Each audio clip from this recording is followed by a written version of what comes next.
nakafocus lang ako sa People's Initiative and the way that they are handling the process of the People's Initiative. Ang nangyayari ngayon, hindi yan People's Initiative, kung hindi buying the people for their signatures. Pag-umpisa pa lang, bayaran na. At maniwala ka ng konstitusyon na labas yan maganda kung pira-pirahin lang tayo. Balang araw, wala na ako sa buhay. Maybe 10 years, 5 years from now. You might want to change some provision. Yung sabi nila, the usual excuses, economic provisions lang ang aming pakialaman. Putang ina, huwag kayong maniwala dyan sa mga yawa na yan. Puro kasing sinungaling ang mga ulol. Alam mo, pag nagtawag ka ng Constitutional Convention through People's Initiative or when you open the Constitution, hindi mo pwedeng limitahan ang powers na yan. It's unlimited. Kung ano ang gawain nila at kung ano ang utos ng may pera, kung bayaran sila, ipagpilit talaga tayo. Ipauhanin na lang ako, nagaging ako ng may mga congressman dito. Ito yung matitino. Nandito si Congressman Alvarez. Pumunta talaga siya. Hindi mo kasi niya ako inayaya. Napupunta sana ako ng tago. Para lang ako galit talaga. Bakit puputang ina? Sige. Bakit? Bisaya pa makumutan ko na yung mga magharap ka sa akin, gano'n ko yung mukha mo. Bakit? Bakit bigyan mong problema ang Pilipino? Ano ang kasalanan ng Pilipino at gumagastos kayo, binibili milyon ng milyon, kayong mga congressman, putang ina, istapa yan. Swindling yan. Kaya sabi ko, by stroke of faith, nabalik ako dyan sa Malacanang, kayong lahat, kagaya ng Marcelo, ng tatay mo, Bongbong, kayong lahat, congressman, nandoon kayo sa krami. Ipasok kayo ng 2 taon para leksyon ninyo. Hindi ka maleksyon ng kalukuhan ninyo. Wala. Hindi pa nga naayos ang kati. Ano bang, what's wrong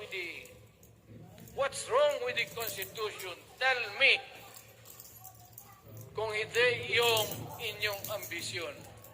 The real purpose itong constitutional changes sa People's Initiative is really to perpetuate those who are in power. Yan na lang ang ganyan.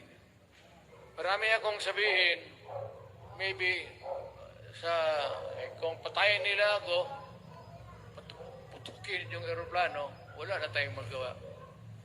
Ngayon kung sino, alam mo na kung sino, yung sa Malacanang, yun ang aristuhin ninyo. Sila nag-umpisa ng kaguluhan ito. Ladies and gentlemen, I am very thankful na nandito kayo, mga Tagalog, Bisaya at taga-Maynila. And I hope that we will continue to love our country. Magbigay sila na pera, tanggapin ninyo. Pera ninyo yan. Hindi ba ninyo na sa isip ninyo, bigyan kayo ng 1,000, 100, tanggapin mo, pera ninyo yan. Pati yung sa bulsa nila, kinakain nila, at pinagbili ng bahay kung saan-saan, pera ninyo.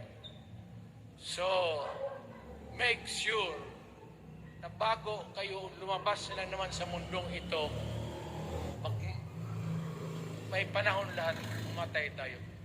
Mag-iwan kayo ng isang prinsipyo sabi ninyo sa mga anak ninyo, tinangkap ko yung pera kasi pera natin ito, ibili natin pagkain. Pero yung prinsipyo natin, huwag natin ipagbili. Yan ang iwan mo sa mundong ito para sa mga anak ninyo. At yan ang dadalhin mo sa langit. Pagka sinabi ni San Pedro, anong nagawa mo? May ginawa ako para sa bayan. Tapos magsabi si San Pedro, ano pa? Yung mga ibang bagay na ginawa mo, mga kasalanan, mga kabit, ganun.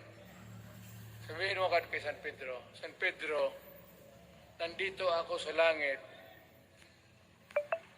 para makipag-isa sa Diyos. Pag hindi ka tumahimik, yung manok mo, hawakan ko, ilambos ko yan sa ulo mo.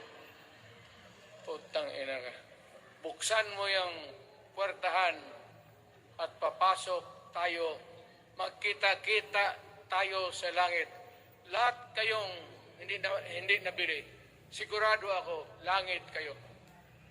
So, kaya basing anong kasalanan niyo, okay na yan.